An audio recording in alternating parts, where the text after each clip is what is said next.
சரியா?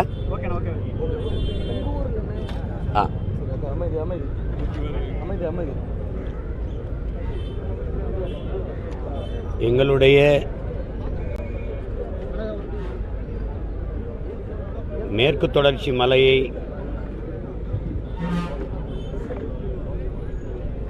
நொறுக்கி சிதைத்து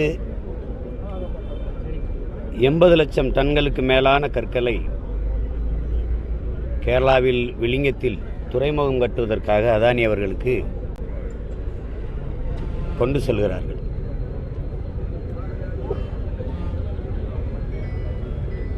ஆனால் கேரளாவில்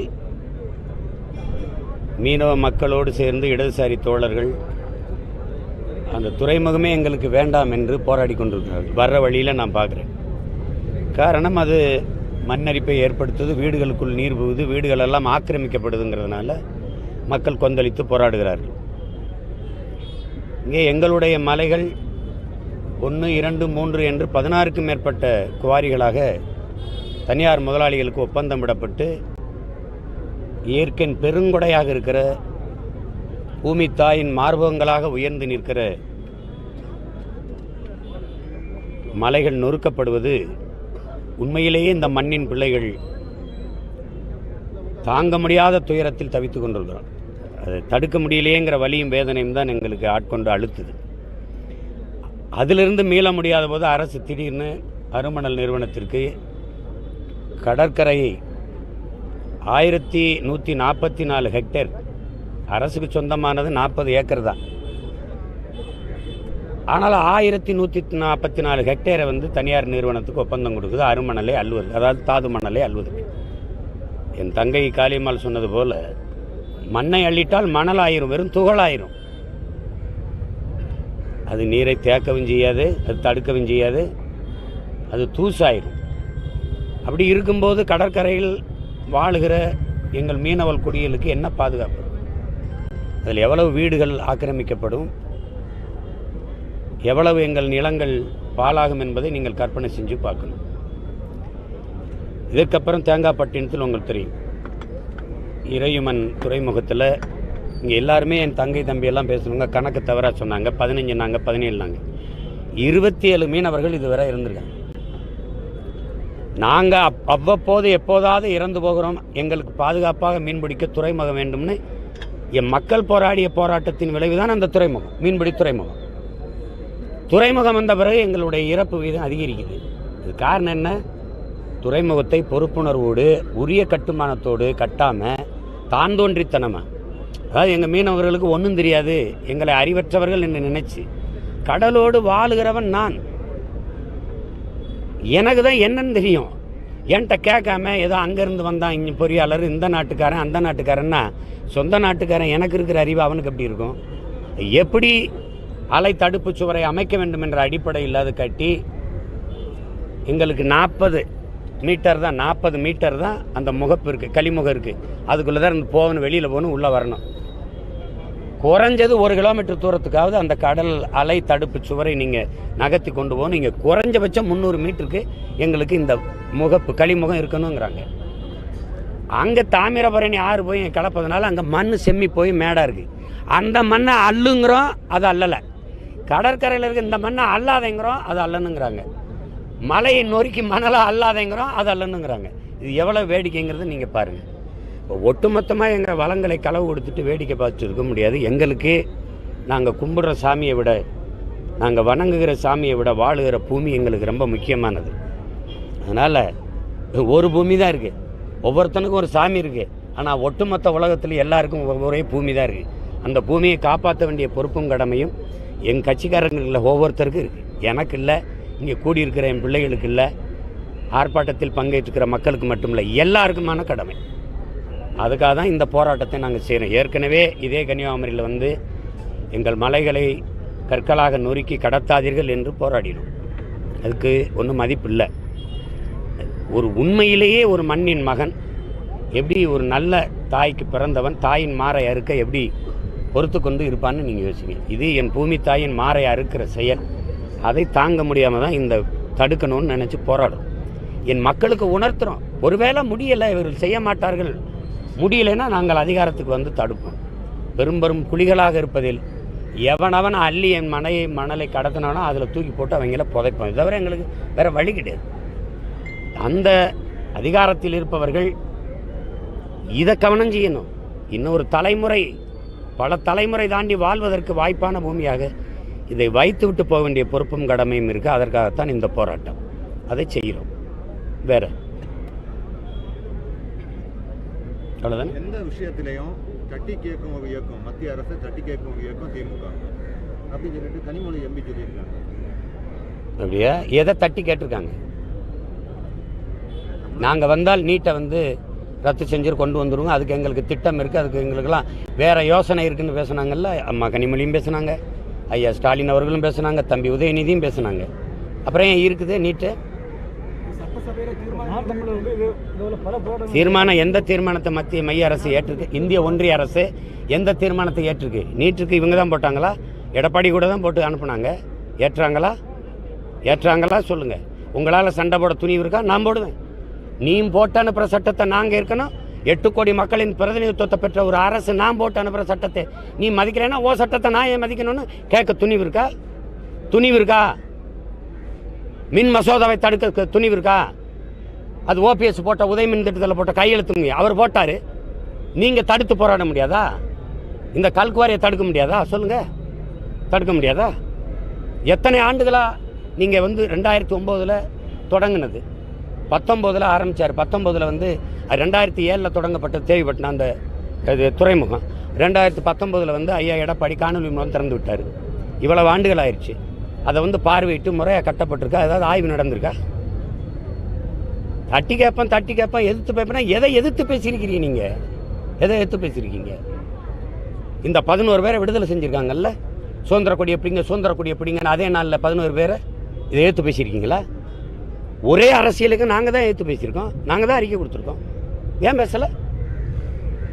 அந்த செயல் ஏற்புடையதா உங்களுக்கு? அப்புறம் சும்மா பேசுகிறதா நாங்கள் தான் செஞ்சோம் அப்படின்னு வேடிக்கையாக இருக்குது. வேற யாரோட கட்டுமானம்?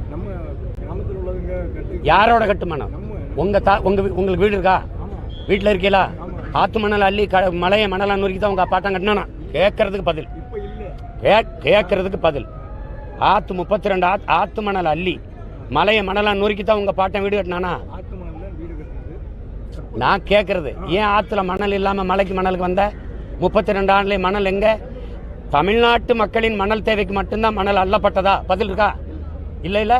கேரளாவுக்கு அள்ளப்பட்டதில்ல, ஆந்திராவுக்கு கடத்தப்பட்டதில்ல, கர்நாடகா கடத்தப்பட்டதில்ல, இந்தியாவில் எல்லா மாநிலங்களுக்கும் அள்ளி விற்றீங்கல்ல, வெளிநாடுகளுக்கு குறிப்பாக அரபு நாடுகளுக்கு ஏற்றினீங்கல்ல, அதெல்லாம் என்ன செயல்? உன் மாநிலம் இது பேசக்கூடாது. இப்போ அதுக்காக மலையை நொறுக்கி வீடை கட்டிட்டு என்னென்னு வாழ்வேன்? நீ அளவா சொல்கிறோம்ல, குளிப்பாறையை எடு, ஆத்து மணலை டாஸ்மார்க்கை நீ விற்கிற, நீ அளந்து 3 அடி தான் அள்ளணும்னு அரசு சட்டம் போட்டிருக்கல, 30 அடி அள்ளி விற்கிற வரைக்கும் முதலாளியை நீ என்ன வேடிக்கை பார்த்துட்டு இருந்த? ஏன் வேடிக்கை பார்த்துட்டு இருந்த? வெளியில் குளத்தை வெட்டாமல் ஏரியை வெட்டாமல் ஆற்றுக்குள்ளே வெட்டினான், அப்போ என்ன வேடிக்கை பார்த்துருந்த? எதுக்கு தனியார் முதலாளிக்கு கொடுத்த? அரசே பொறுப்புணர்வோடு அள்ளி இருக்கணும்ல 3 அடி. அப்போ இன்னும் 300 ஆண்டுகளுக்கு கடத்திருக்கலாம்ல இந்த மணலை. மலையை போய் கை வைக்க வேண்டிய தேவை வந்திருக்காதுல்ல. இப்பவும் இந்த மலை மணல் சவுதி அரேபியாவுக்கு, துபாய்க்கு, அரபு நாடுகளுக்கு ஏற்றப்படுதா இல்லையா?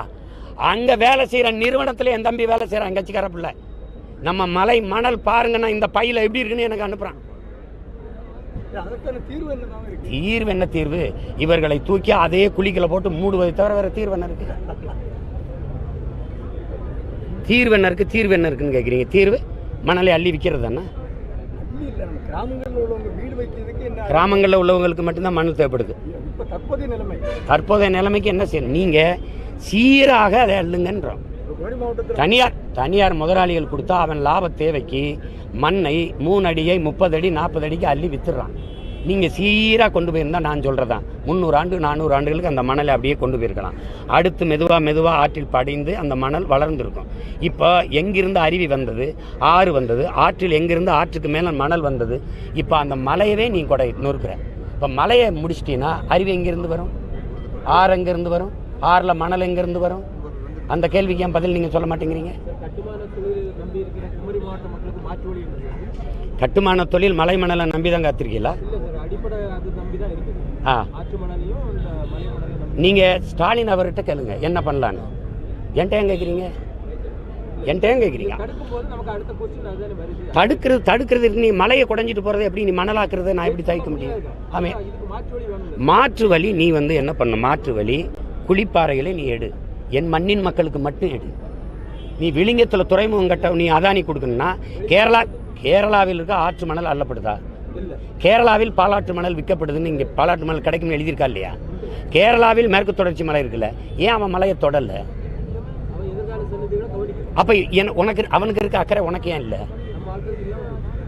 நாம் தமிழர் சங்கம் இது சம்பந்தமாக பல பெரும் போராட்டம் நடத்தியாச்சு. 2 அரசும் கண்டுக்கலை, அதிமுக அரசு கண்டுக்கலை, திமுக அரசு கண்டுக்கலை. அடுத்த கட்டம் மட்டும் என்ன இப்போ மக்களுக்கு வந்து இவர் சொல்றாரு பாருங்க, ஒரு பத்திரிகையாளர் சொல்றாரு பாருங்க, சகிக்க முடியாது ஏற்க முடியாதுன்னு. என் மக்களுக்கு அந்த உணர்வு வரணும், அந்த விழிப்புணர்வு வரணும். வரும்போது தான் வேற என்னன்னு. அப்போ இந்த 2 ஆட்சியாளர்களை நகர்த்திட்டு வேற புதிய ஆட்சி வரும்போது தான் மாற்று பிறக்கும். இப்போ மலேசியாவில் வந்து மண்ணை அழுனா தான் ஆற்றை காப்பாற்ற முடியும். அதான் யதார்த்த உண்மை. உங்களுக்கு விளங்குதா? அப்போ மலேசியாவில் நான் ஆற்று மணலை தர்றேங்கிறான், எனக்கே பேசுது. அப்போ ஆற்று மணல் தூத்துக்குடி வரை வந்துச்சு கப்பலில், ஏன் இறக்க விடலை? ஏன்னா அந்த மணல் இறங்கிச்சுன்னா இந்த மணலை விற்கிறவனுக்கு லாபம் போயிடும். அப்போ உன்னை ஆரை காப்பாற்றணும்னா 100-200 ஆண்டுக்கு அந்த மணலை தொடாமல் நீ அந்த மணலை இறக்கி இந்த மண்ணின் மக்களுக்கு விநியோகம் செய்ய வேண்டியதானே? அவன் தான் தர்றேங்கிறானே, அவனோட ஒப்பந்தம் போட்டு கப்பலில் இறக்கி அரசை விநியோகம் செஞ்சுட்டு போக வேண்டியதானே? இப்போ நான் என்ன செய்ய முடியும் சொல்லுங்கள்? இப்போ என்கிட்ட அதிகாரம் இல்லை, நான் என்ன செய்ய முடியும்னு சொல்லுங்கள். போராடுவதை தவிர எனக்கு வேற வழி இருக்கா சொல்லுங்கள். மலைக்கொள்ளை வந்து 10 வருஷமா நடந்துட்டு அப்படின்னு சொன்னாங்க. 10 வருஷமா ஏன் நாம் தமிழர் வந்து 10 வருஷமா நாங்கள் போராடுனது நீங்கள் ஏன் பார்க்கல? நீங்கள் எந்த பத்திரிகையில் இருக்கிறீங்க? அப்போ அப்படி தானே கேட்பீங்க. 10 வருஷமா நான் போராடினதை பார்க்காம நீங்கள் என்ன பண்ணிட்டு இருந்தீங்க? இங்கேயே இதுக்கு முன்னாடி போராடி இருக்கேன். கட்சி தொடங்கிய காலத்திலிருந்து போராடுறேன் வலக்கொள்ளை.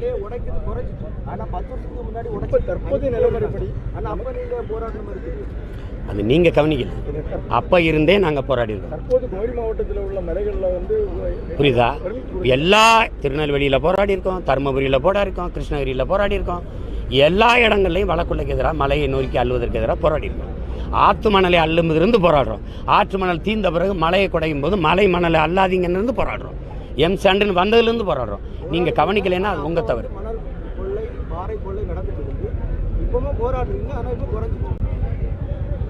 ஏன் உங்கள் ஆட்சி இருக்கிறதுனால குறையுதா? இல்லை உங்கள் ஆட்சினால குறையுதா?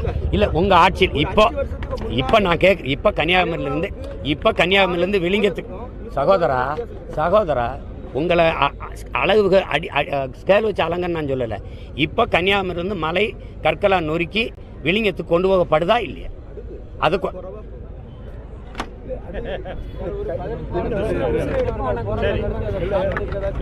வேற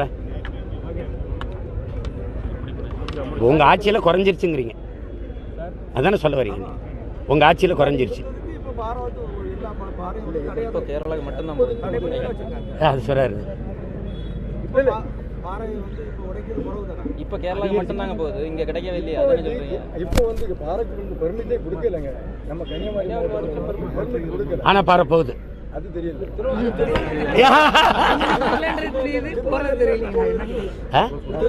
வருது வந்து திருநெல்வேலியில இருந்து வருவதா? இப்போ கன்னியாகுமரியில இருந்து மலையை நொறுக்கல. இவரை கூப்பிடுற கூட்ட முடிகிற வரைக்கும் இருக்கிறீங்க. நான் வண்டியில் உங்களை கூட்டி போறேன். கூட்டி போட்டா இவ்வளவு விசுவாசம் உங்க கட்சி ஆட்சிக்கு நீங்க இருக்கக்கூடாது சகோதரா. ஒரு வாரம் முன்னாடி போட்டுருக்கோம் பாருங்க. 5 கோரிக்கை அனுமதி இருக்கு, காட்டுமா? 5 கோரிக்கை அனுமதி இருக்கு, வரீங்களா? மேல போட்டு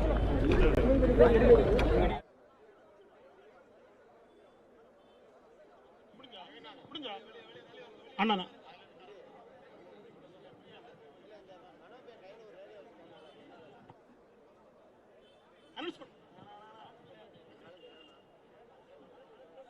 காலம் நமக்கு அளித்த கையிருப்பு,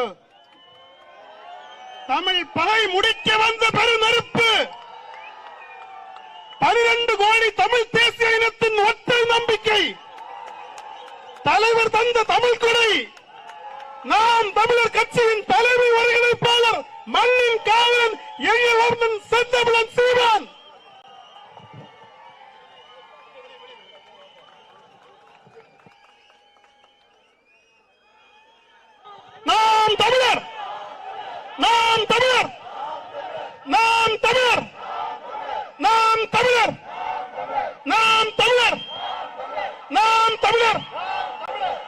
தமிழர்.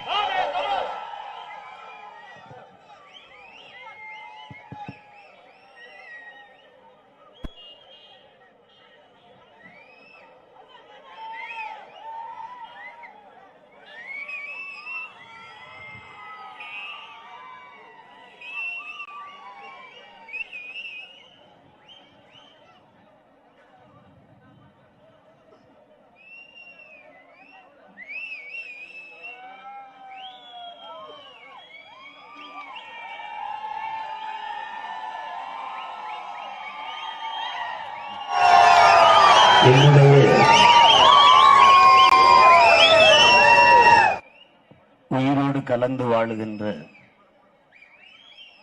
அன்பு உறவுகள் அனைவருக்கும் வணக்கம்.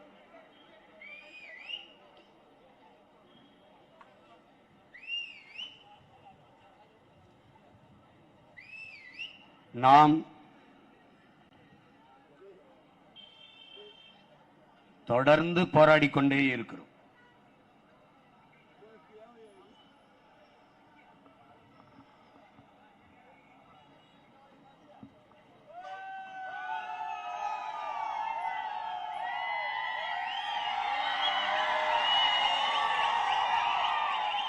நாம் போராடுவதென்பது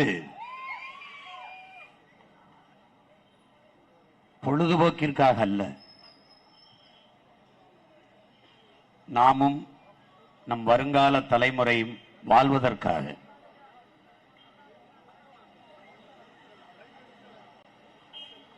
இந்த போராட்டத்தை நாம் எங்கிருந்து செய்து கொண்டிருக்கிறோம்? போராடி போராடி உயிரை கொடுத்து இந்த நிலத்தை நமக்கு மீட்டு தந்து நம்முடைய தாத்தா குமரியின் தந்தை மார்சல் நேசமணியின் மண்ணிலிருந்து போராடி கொண்டிருக்கிறோம்.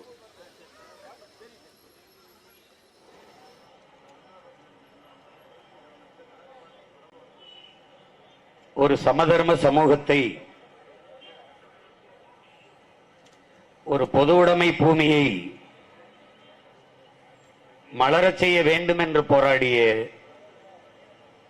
நம்முடைய தாத்தா ஜீவானந்தம் அவர்கள் மண்ணிலிருந்து நாம் போராடி கொண்டு நிற்கிறோம்.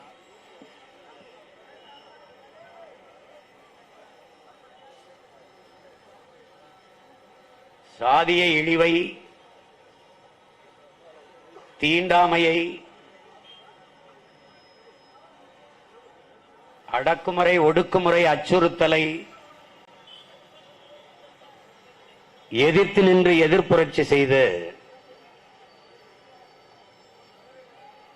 ஈடு இணையற்ற புரட்சியாளர் நம்முடைய வணக்கத்திற்குரிய முன்னவர், அன்பு வழி என்கிற அரிய மதத்தை உருவாக்கிய ஐயா வைகுந்தர் அவர்களுடைய மண்ணில் நின்று நாம் இந்த புரட்சிகர போராட்டத்தை முன்னெடுக்கிறோம். காரணம், என் அன்பிற்குரிய சொந்தங்களே, என் அருமை தம்பி தங்கைகளே, நமக்கு நாம் வணங்குகிற சாமியை விட நாம் வாழுகிற பூமி மேலானது என்கிற புரிதல் இருப்பதாலேயே நாம் இந்த போராட்டத்தை முன்னெடுக்கிறோம்.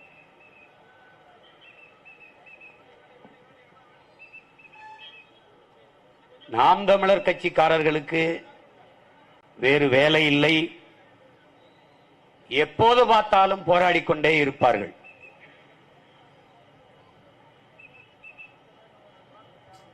நாங்கள் போராடுவதே உங்களுக்கு எரிச்சலாக இருக்கிறது, கோபமா இருக்கிறது என்றால், இந்த போராட்டத்தை எங்களுக்கு திணித்தவர்கள் மீது உங்களுக்கு ஏன் எரிச்சல் வரவில்லை, ஏன் கோபம் வரவில்லை?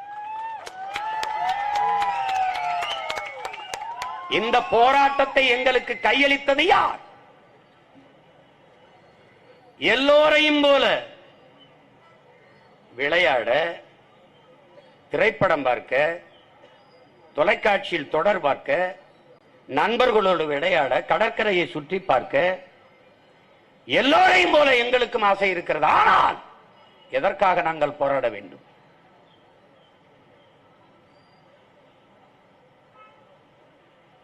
எங்கள் தலைமுறை பாதுகாப்பாக வாழ்வதற்காக நாங்கள் போராடி ஆக வேண்டும் என்ற சூழலுக்கு தள்ளப்பட்டிருக்கிறோம் பெருமக்களே.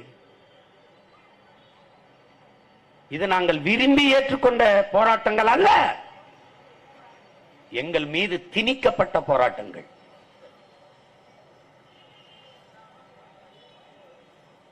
நீ போராட அஞ்சுகிறாய், ஆனால் ஒவ்வொரு நாளும் விதை பூமியோடு போராடித்தான் முளைக்கிறது என்கிறான் சேகுவாரா.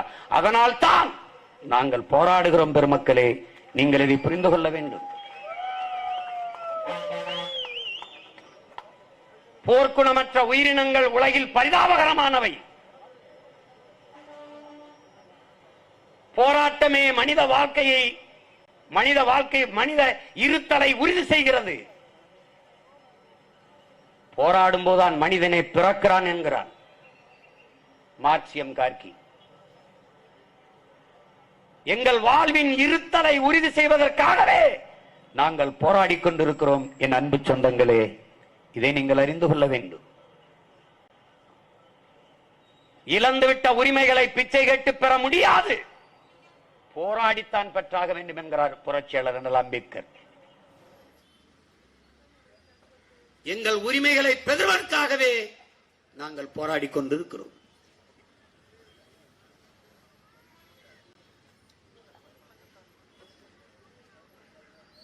சிதைந்து அழிந்து கொண்டிருக்கிற தமிழ் தேசிய மக்கள் பாதுகாப்பாக வாழ்வதற்கு போராடித்தான் ஆக வேண்டும் என்ற சூழலுக்கு, கட்டாயத்திற்கு தள்ளப்பட்டு விட்டார்கள். இந்த வரலாற்றின் பேர் அழைப்பில் இருந்து, பெரும் பணியில் இருந்து தமிழ் இளம் தலைமுறையினர் விலகிச் செல்ல முடியாது. இது எங்கள் உயிர் தலைவன் மேதகுவே பிரபாகரன் அவர்கள் எங்களுக்கு கற்பித்தது.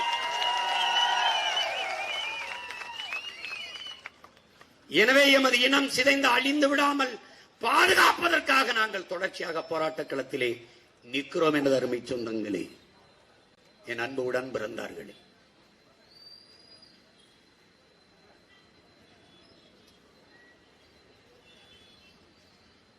பிரான்ஸ் மன்னியல் பேரறிஞன் கிளாடு போரிங்கோ இன்னும் வாழ்ந்து கொண்டிருக்கிறான். என் அன்பு பிள்ளைகளே, ஓடி வாருங்கள். நம் இயற்கை அன்னை, நம் பூமி தாய் மரணப்படுக்கையில் கிடக்கிறார். ஆதியில் நாம் பசிக்காக வேட்டையாடினோம். கிழங்குகளை உண்டோம், காய்கனிகளை உண்டோம், விலங்குகளை வேட்டையாடி உண்டோம். அருவியில் ஆறுகளில் நீரள்ளி குடித்தோம். நம் பூமி தாய் கன்னிகளியாமல் கற்போடு இருந்தான். ஆனால் இவர்கள் பணவேட்டை ஆடினார்கள். நமது தாய் கற்பிழந்தால், வன்புணர்வு செய்யப்பட்டான். 18 வயதிலே நம் தாய் பாட்டியாகி போனாள். வாருங்கள் வந்து பிள்ளைகளை, நம் பூமி தாயை காப்பாற்ற என்று அறைகளோடு எடுத்து அழைக்கிறார். அந்த பூமி தாயை காப்பாற்றுவதற்காகவே உங்கள் பிள்ளைகள் நாங்கள் களத்திலே நின்று போராடுகிறோம். அன்பு மக்களே, நீங்கள் புரிந்து கொள்ள வேண்டும். புத்தன் போதிக்கிறான், என் அன்பு குழந்தைகளே, என் அருமை தம்பி தங்கைகளே, பூவிற்குள்ளே வண்டு, ஒரு வண்ணத்து பூச்சி, ஒரு தேனி பூவுக்குள் நுழைந்து தனக்கான தேனை, உணவை உண்டுவிட்டு பூவுக்கு எந்த சேதமும் ஏற்படுத்தாமல் வெளியே வருவது போல இயற்கை அன்னையை, பூமி தாயை நீங்கள் பயன்படுத்திக் கொள்ள வேண்டும் என்று புத்தன் போதிக்கிறார்.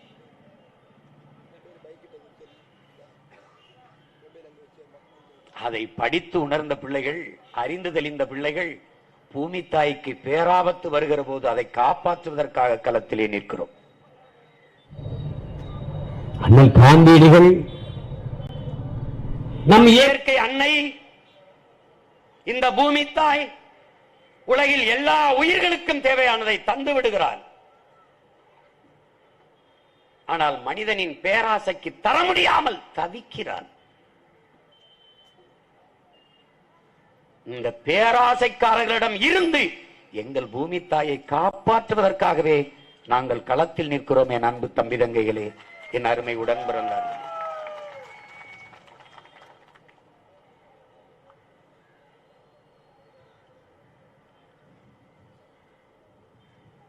நபிகள் நாயகம் ஸல்லல்லாஹு அலைஹி வஸல்லம் அவர்கள் இந்த பூமிக்கு நீ ஒரு அந்நியன்,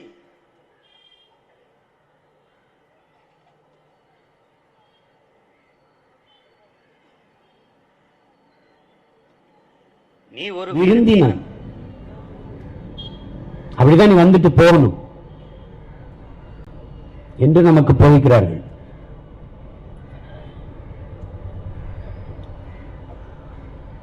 அதையே மார்க்ஸ், மாமேதை மார்க்ஸ் அவர்கள் நபிகள் சொன்னதையே திரும்பி மார்க்ஸ் கற்பிக்கிறார். நீ ஒரு அந்நியன் வழிபோக்கன் போல இப்படி இந்த வழியில போறவன் இந்த கடையை பார்க்கலாம், இந்த மலையை பார்க்கலாம், இந்த மரத்தை பார்க்கலாம், இந்த பறவையை பார்க்கலாம், ரசிக்கலாம்.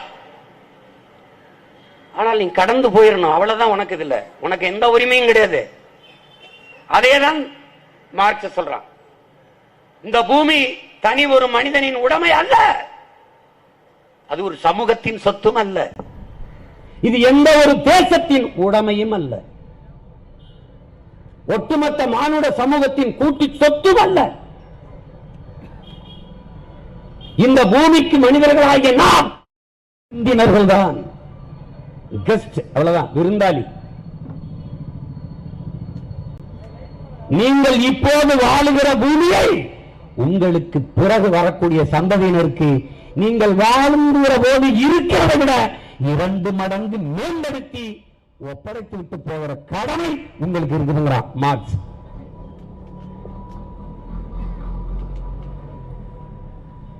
நாங்கள் இப்போது இருக்கிற பூமியை விட 2 மடங்கு மேம்படுத்தி எங்கள் பிள்ளைகளுக்கு கொடுத்து விட்டு போறோமோ இல்லையோ, இருக்கிறதையாவது பாதுகாப்பாக வைத்து விட்டு போக வேண்டும் என்பதற்காகவே நாங்கள் போராடி கொண்டிருக்கிறோம். என் அன்பிற்குரிய சொந்தங்களே, என் அருமை தம்பிகளே,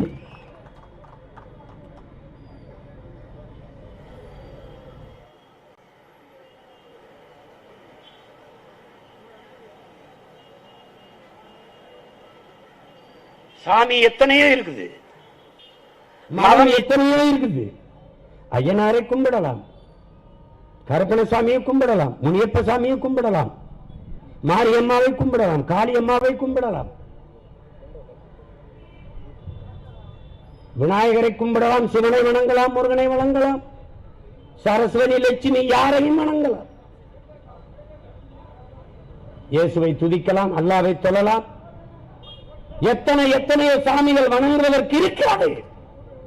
ஆனால் ஒட்டுமொத்த உலகத்திலே வாழ்வதற்கு ஒரே ஒரு பூமிதான் இருக்கிறது. இதை நீங்கள் மறந்துவிடக் கூடாது. இந்த சாமி இல்லை என்றால் இன்னொரு சாமி, இந்த பூமி இல்லை என்றால் உனக்கு ஒன்றுமில்லை என்பதை நீ உணரணும். என்னை ஆதரிக்கிறவன், என்னை ஆதரிக்காதவன், என் போராட்டத்திற்கு அனுமதி கொடுத்தவர்கள், கொடுக்காதவர்கள் எல்லோருக்கும் சேர்த்துத்தான் இந்த போராட்டம் என்பதை என்றைக்கு நீ புரிகிறாயோ அன்னைக்குத்தான் நீ தெளிவடைவாய், உயர்வடைவாய்.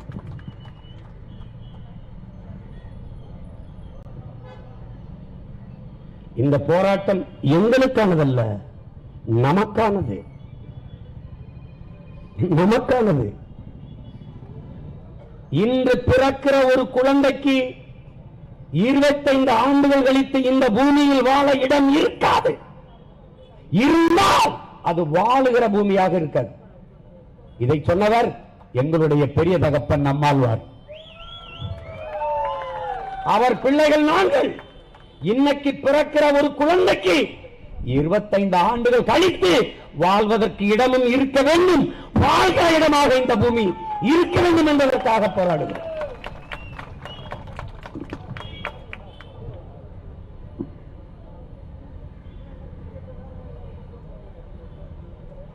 பூமி என்பது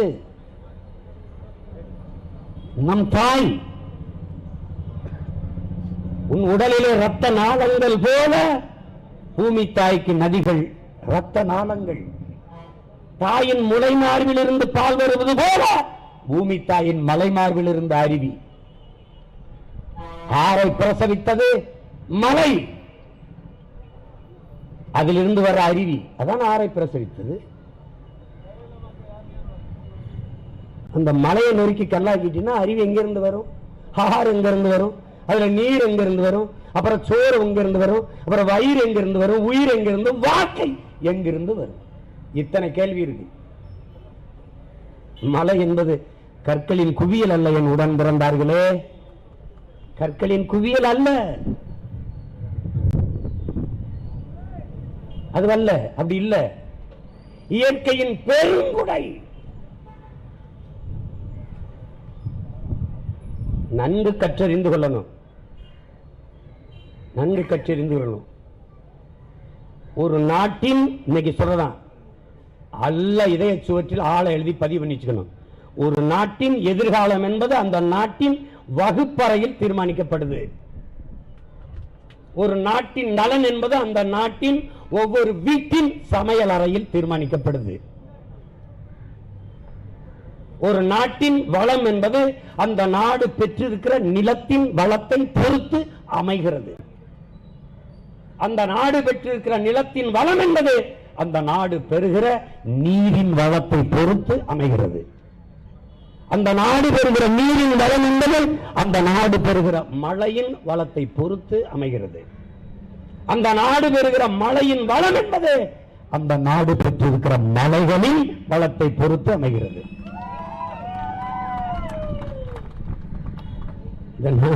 நன்கு விளைவிக்கணும். இதை எந்த அரசியல் கட்சி தலைவனும் இந்தியாவில் இல்ல, உலகத்திலே பேச மாட்டான். ஏன் பேச மாட்டான்? அவனுக்கு உயிரை விட ஓட்டு முக்கியம், எனக்கு ஓட்டை விட உயிர் முக்கியம். எனக்கு நீ போடுற வாக்கை விட உன்னுடைய வாழ்க்கை மேலானது. அதனால நீ போட்டா போடு, போடலைன்னா போ. நீ ஒண்ணு இல்ல, இன்னொரு 5-10 ஆண்டுக்கு காங்கிரஸுக்கு போடு, பிஜேபிக்கு போடு, கடைசியா நிக்கிறதுக்கு உனக்கு இடம் இருக்கா பாரு, சுடுகாடு மட்டும்தான் இருக்கு, அங்க போய் படுத்துக்கலாம். ஒண்ணு இருக்கு.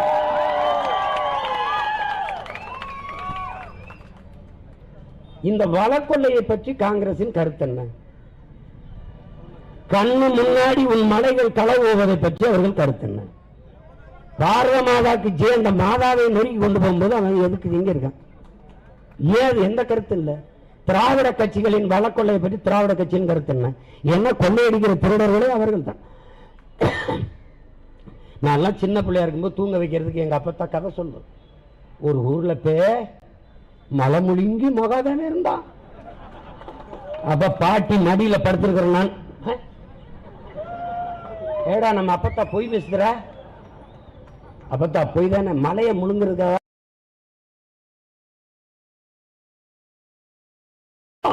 அப்படியே லவக்குன்னு முழுங்கிடுவியா? அப்படியா? அப்போ கடைசி வரைக்கும் எங்க அப்பத்தா பொய் சொல்லிச்சுன்னா நான் நினைச்சேன். இப்பதான் தெரியுது உண்மையிலே இருக்காங்க.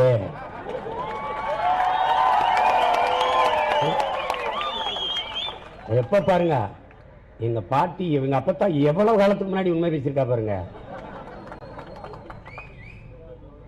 அப்ப பாக்குறேன், இப்ப நான் பார்க்கும்போது தெரியுது எத்தனை மலமுழுங்கி மகாதேவங்க. ஏடா போன வாரம் பார்த்தேன், இந்த வாரம் காணாமடா. என் பங்காளி வடிவேல் சொல்வார்ல, இங்க கிணறு இருந்தது எங்க எங்கடா?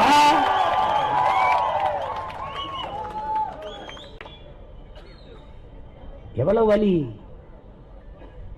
அமெரிக்க பொருளாதார அடியாளின் வாக்குமூலத்தை எழுதிய ஜான் பெர்கின், அன்பு பிள்ளைகளே, படிக்கணும், படிக்கலைன்னா அண்ணன் சொல்றத ஆளை கவனிச்சுக்கணும். அவன் என்ன எழுதுறான்? ரொம்ப உள்ள எல்லாம் போகாதீங்க.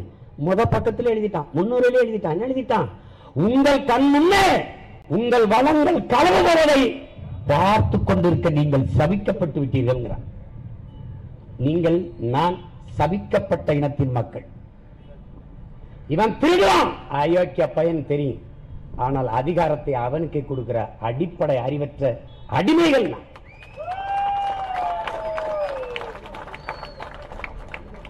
அவன் சொல்றானே, நாங்கள் உங்கள் நாட்டின் தலைவர்களுக்கு கடன் கொடுப்போம். கடன். அந்த கடனை வாங்கி கொண்டு அவர்கள் எங்களுக்கு வேலை செய்பவர்களாக மாற்றுவோம். யார? பிரதமரை, முதலமைச்சரை. நான் சொல்லல, ஜான் பிர்கின் இப்பதான் அண்மையில் இறந்து போனாரு. ரொம்ப நாள் இருந்தாரு. கண்ணகனிங்க. அப்ப எங்களுக்கு வேலை செய்கிற ஆட்களாக அவர்களை மாற்றுவோம். அவர்கள் யாரு? நம்ம நாட்டின் முதல்வர்கள், பிரதமர். இதுல என்ன என்ன செய்வாங்கன்னு சொல்றாரு பாருங்க. அவர்கள் அவ்வப்போது விமான நிலையம் கட்டுதல், 4 வழிச்சாலை போடுதல், 8 வழிச்சாலை போடுதல், இந்த மாதிரி வேலைகளை செய்து, இந்த துறைமுகம் கட்டுதல், இந்த மாதிரி வேலைகளை செய்து தங்கள் இருப்பை தக்க வைத்துக் கொள்வார்கள். எழுதியிருக்கான், வேணா வீட்டுல புத்தகம் போய் படி. முதல் பக்கத்தில் எழுதிட்டான். இந்த படிச்சால் கை உயர்த்துவார். அதை படிக்கும் போது, படிச்சுக்கிட்டே இருக்கும்போது டக்குன்னு ஐயா மோடி முகம், டக்குன்னு ஸ்டாலின் ஐயா முகம், டக்குன்னு கிளாஸ்ல அப்படி அப்ப எங்க அப்பத்தா கதை வரும். மலமுடிக்கு மகாதேவன்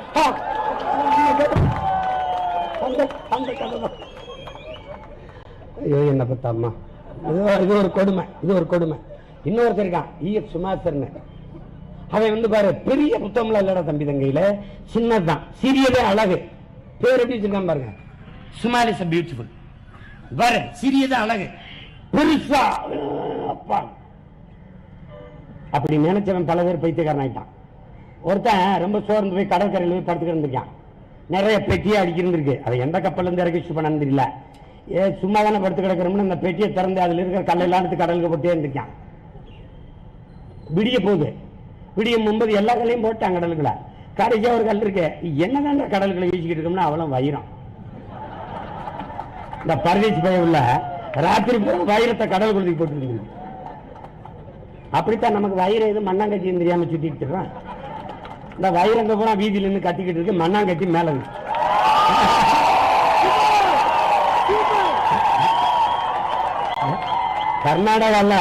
கர்நாடகால ஒரு முதலமைச்சர் பேர் என்ன தெரியுமா? பொம்மை. இங்க பேர் பொம்மை இல்ல, ஆளே பொம்மை. எதை பற்றியும் கவலை கிடையாது, எதை பற்றியும் கவலை கிடையாது. சுமாசர் என்ன சொல்றாங்க தெரியுமா? உன்னால் உருவாக்க முடியாத ஒன்றை உனக்கு அழிக்கிற உரிமை யார் கொடுத்தது? இதுதான் தங்கச்சி அனீஸ் பாத்திமா பேசினான். நீ பெரிய கொம்பாதி கொம்பண்டா, நீ பெரிய இவன்டா. H2O ஹைட்ரஜன் 2, ஆக்சிஜன் 1, அப்பதான்டா நீர் உருவாகுது. நீ பெரிய கொம்பன் தானடா, பெரிய விஞ்ஞானி, பெரிய அறிவியல் அறிஞர். இந்த வர H1டா, ஆக்சிஜன் 2, தண்ணீரா மாத்தி காட்டுறான். நீ எதை கண்டுபிடிக்கிறிய ராஜா? இதோட இதை செத்தா ரத்தம் உருவாக்குடா பாப்போம், உருவாக்கு. மானங்கட கேட்கிறான்டா எங்க அப்ப. நம்மால் வரும் மானங்கட. உலக பெரிய அறிவியலாளர்களே வாடா, என் தோசமாவை பிடிக்க வச்சு காட்டுறாங்க. விஞ்ஞானத்துல புத்தகத்தை எங்க அப்பா எழுதி படிக்கணும் ராஜா, படிக்கணும். பள்ளிக்கூடத்துல இல்ல, வெளியில வந்து படிக்கணும். தோசமாவை உன்னால புளிக்க வைக்க முடியுமா? பாலை தயிராக்க முடியுமா? உன்னால ஆக்க முடியுமாடா? ஆக்க முடியுமா? தோற்று போனது மனித அறிவு. எதுக்கிட்ட? கண்ணுக்கு தெரியாத நுண்ணுயிர். இந்த கொரோனாவுக்கு எல்லாம் கதவை சாத்தி போய் படுத்துக்கிட்டான், குப்பரடிச்சு படுத்துக்கிட்டான். கண்ணுக்கு தெரியல. நீ எல்லாம் பெரியவனாடா, வாடா உண்டி குண்டி. எங்க இருக்குன்னு தெரியல கொரோனா. அது போகும்போது 4 கொரோனா இருந்தா ரொம்ப மீசையை முறுக்கி சவடால் விட்டவன். அப்படியா? அடுத்த வாரம் அனுப்பிடலாம்ல. இது பல பேர் போயிட்டான். அந்த கொரோனாவையும் விட கண்ணுக்கு தெரியாத பூஞ்சை, பாக்டீரியா, காளான்கள் கண்ணுக்கு தெரியாது. அதோட தோத்து போயிட்டா. நீ தோசமாவை புளிக்க வைக்கல, அடங்கி இருக்கணும் ஒழுங்கா. புரியுதா? ராக்கெட் விடுறேன், அங்க போறேன், இங்க போறேன். ஏய் சும்மா தோசமாவை புளிக்க வச்சுட்டு ராக்கெட் விடு. ஒன்னும் பண்ண முடியாது ராஜா. ராஜா நீ தண்ணி இந்த மரத்துக்கு ஊத்து ராஜா. மரத்துக்கு எத்தனை பேர் இருந்தாலும் தண்ணியை உணவா எடுக்க முடியாது ராஜா. நீ கத்தரிக்காய் செடி, வெண்டைக்காய் செடி, சுரக்காய் செடி, பூசணிக்காய் செடி எல்லாத்துக்கும் தண்ணி ஊத்துகிறாய். அந்த செடி அதுக்கு உணவை அதை எடுக்க முடியாது. இது உயிரியல் உண்மை, அறிவியல் உண்மை. எப்போது முடியும்? அதன் வேரிலே இருக்கிற கண்ணுக்கு தெரியாத பல லட்சக்கணக்கான நுண்ணி உயிரிகள், பூஞ்சை, காளான், பாக்டீரியாக்கள் தனக்கு உணவுக்கு நீரை குடிச்சு அதை அந்த செடி கொடி மரங்களுக்கான உணவாக மாற்றி கொடுக்கிறது. இதை ரசாயன உரமான பாக்டீரியா 60-20 பாக்டம்பாஸ், பொட்டாசியம், சல்பட்டு, குள்பட்டு எல்லாத்தையும் அந்த வேர்ல போட்டோன்னே இந்த பூஞ்சைகள், இந்த காளான்கள் செத்து போகுது, செடி செத்து போகுது. ஏடா என்னமோ சொல்ல வந்து இதெல்லாம் இதோட கனெக்டிங். ஒரே சப்ஜெக்ட் தான் ராஜா, வேற வேற சிலபஸ். அத புரிஞ்சுக்கிறது. அதனால அவன் சொல்றான் பாருங்க, சுமாசர், உன்னால் உருவாக்க முடியாத ஒன்றை அழிக்கிற உரிமை யார் கொடுத்த? உன்னால மணலை உருவாக்க முடியுமா? ஏன் அள்ளிவித்த அயோக்கிய பிள்ளைங்களா? உன்னால உருவாக்க முடியுமாடா? பரதேசி, அடா பரதேசி, உன்னால மணலை உருவாக்க முடியுமாடா? சரி, மலையை எம்சாண்டு உன்னால மலையை உருவாக்க முடியுமாடா? என்ன சினிமா ஷூட்டிங் செட்டு போட்டு மலையை உருவாக்குறதுக்கு? ஏய், எத்தனை ஜபம் பண்ணு, எவ்வளவு தொழுகை நடத்து, எத்தனை அன்னக்கவடி எடுத்து மொட்டையை போடு, மழை உருவாகாத ராஜா. அது இயற்கையின் பெருங்கொடை. அழிச்சா அழிச்சதுதான். இதைத்தானே நன்றிக்குரிய மக்களே, தீர்ந்து விடுகிற வளம் தீராத வளம். தீர்ந்து விடுகிற வளத்தை தொடக்கூடாது.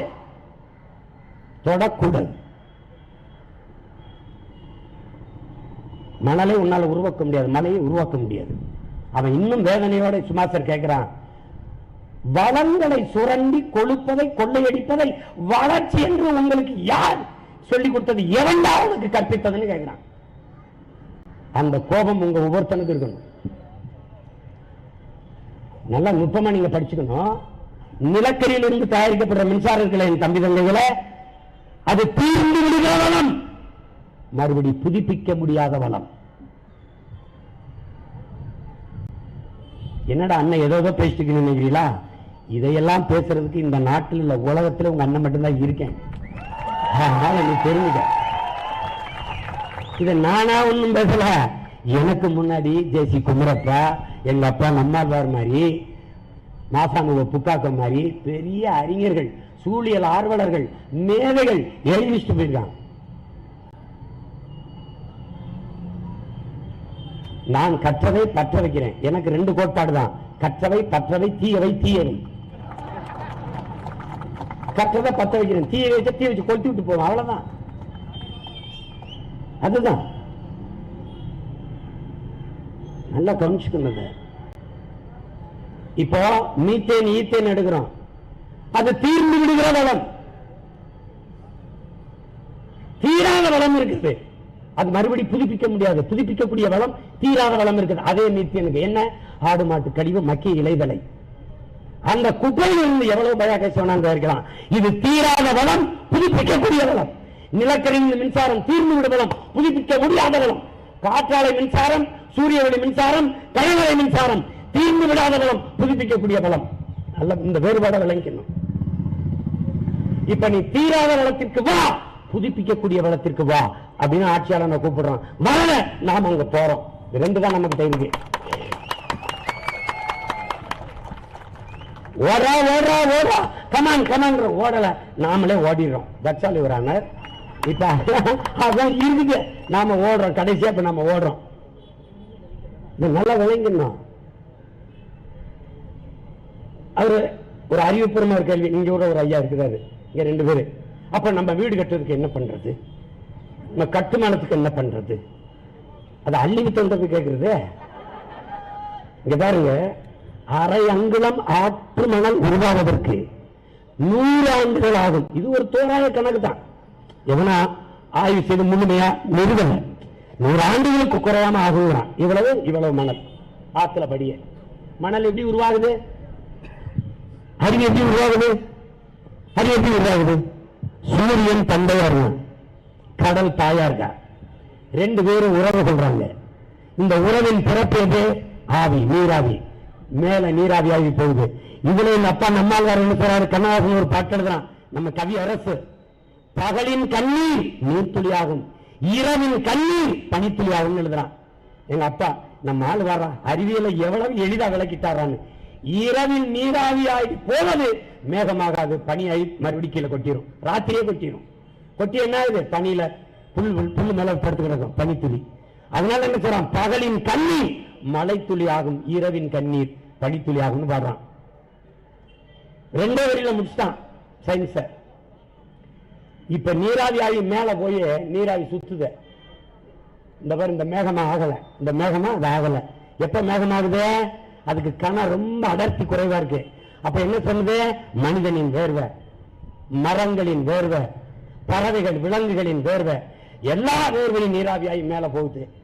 அதோட போய் அது சேருது. அந்த நீராவியோட காற்றிலே மிதந்து கொண்டிருக்கிற தூசி, கரி, இதெல்லாம் சேர்த்து அப்படியே மேகமா உருப்பெறுது. நல்லா கவனிச்சுக்கணும். அந்த மரங்களுக்கு வேர்க்குமானா வேர்க்கும், வேர்க்காத மரங்கள் இருக்குன்னா இருக்கு. ரெண்டே மரம், ஒன்னு சீமக்கருவேலை, இன்னொன்னு யூக்கலிப்டஸ், இந்த தைல மரம். இந்த ரெண்டு மரமும் மரங்களின் பிசாசு, பூமி எதிரி. நாம வர்ற மொத்தமா அழிக்கிறோம். விளங்குதா? இப்ப இது அங்க போன உடனே அந்த மேகத்தை காத்து தள்ளுது, காத்து தள்ளிட்டு போகுது. எங்க குளிர்ச்சியா இருக்கோ அங்க மேகம் மழையை கொட்டிடும். மேகத்தை அறுவடை செய்து பூமிக்கு மழையாக கொண்டு வருகிற ஆற்றல் கொண்ட உலக உயிர்களில் ஒன்று மரம். நல்லா புரிஞ்சுக்கணும். இப்போ இந்த மேகம் போகுது பாரு, அதை தடுத்து அப்படி நிறுத்துற பேராற்றல், பெரும் அரண், கோட்டை சுவர் மலைகள். அதனால என்ன சொல்றான், மலையை பொறுத்தா மலையின் வளம்ங்கிறான். இப்போ கன்னியாகுமரியில் எனக்கு கடலும் இருக்கு, மலையும் இருக்கு. அதனால நீ நிறைய மழை பொழிய பெற. மதுரை தேனி கம்பத்துல மழை இல்ல, கடல் இல்ல, ஆனால் மழை இருக்கு. ராமநாதபுரத்தில் எனக்கு கடல் இருக்கு, மழை பொழிய பெற முடியல. காரணம் மழை இல்ல. எனக்கு நீராவி ஆகி போற அந்த மேகம் அங்க போய் காற்று தள்ளிட்டு போகுது, அந்த மழை தடுத்து நிறுத்திடுது.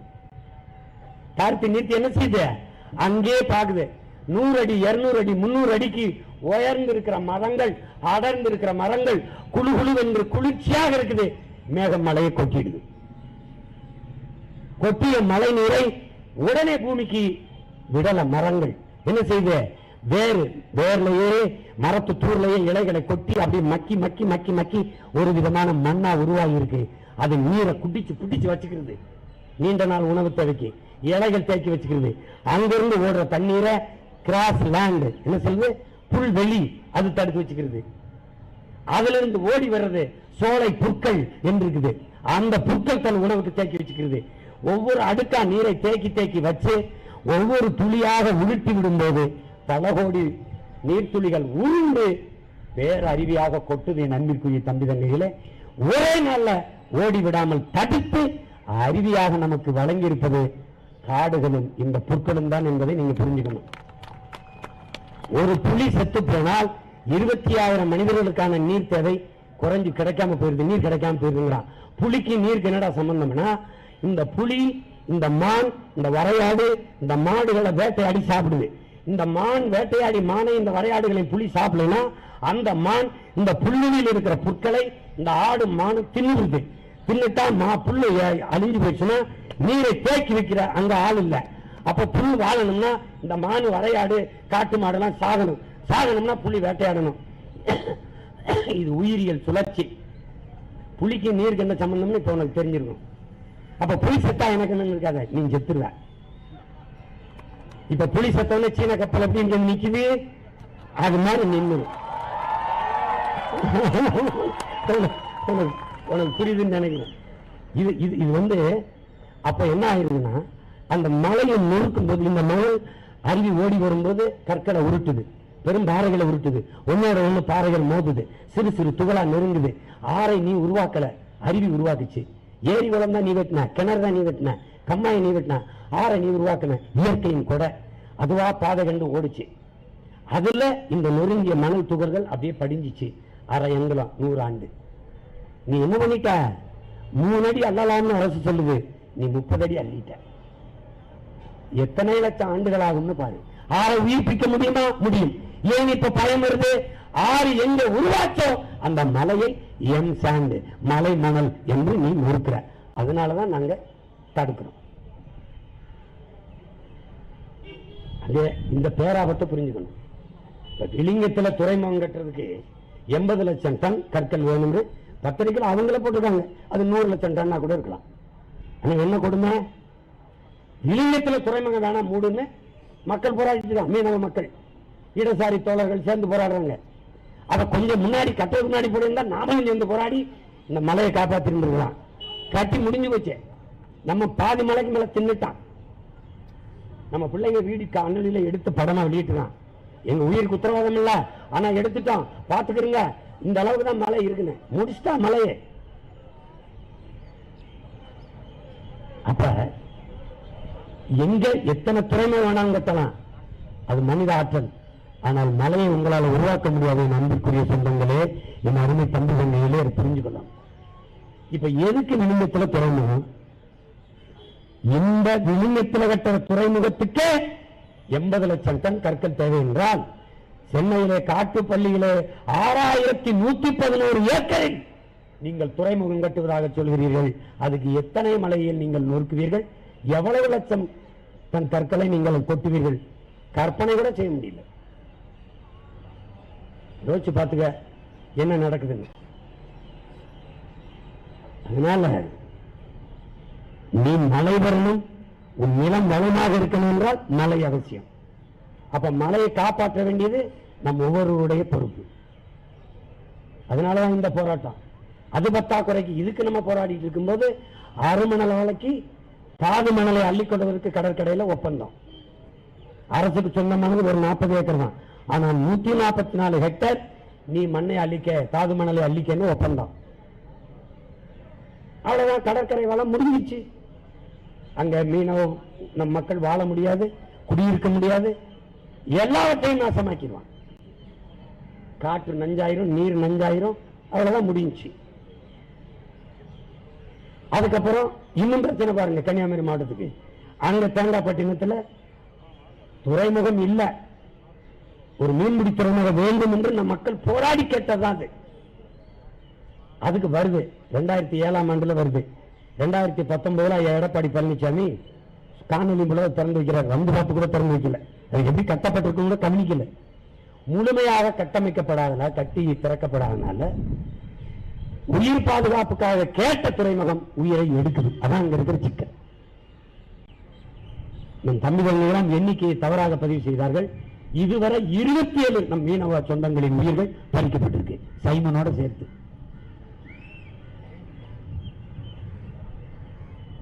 அங்க 1 கிலோமீட்டர் தொலைவிற்கு இப்ப இருக்கிற அலைத்தடுப்பு சுவரை நகர்த்தி தூரத்தில் இன்னும் 1 கிலோமீட்டருக்கு மேல போய் அது சுற்றி அந்த கழிமுகம் படகு வர்றது போறதுக்கான கழிமுகத்தை அகலப்படுத்தி படகு உள்ள வரும்போது அந்த பக்கத்தில் இந்த அலை தாக்கி படகை புரட்டி போடாம அப்படி போய் அப்படி கொக்கி மாறி அந்த தடுப்பு சுவரை, அலை தடுப்பு சுவரை கட்டணுங்கிறது நம்மளுடைய மீனவ மக்களுடைய வேண்டுகோள். நம்மளுடைய கோரிக்கை என்னைக்கு இந்த அரசு ஏற்றிருக்கு? தாமிரபரணியில் தண்ணீர் வந்து அங்க சேர்றதுனால, அது கழிமுகமா இருக்கிறதுனால தாமிரபரணி மண் வந்து அங்க சேர்ந்து மேடா இருக்கு.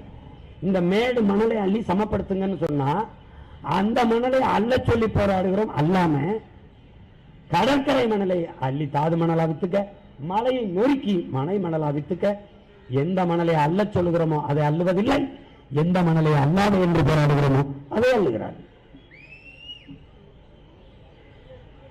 இப்ப இதுக்கு என்ன செய்யலாம் கேட்கிறது.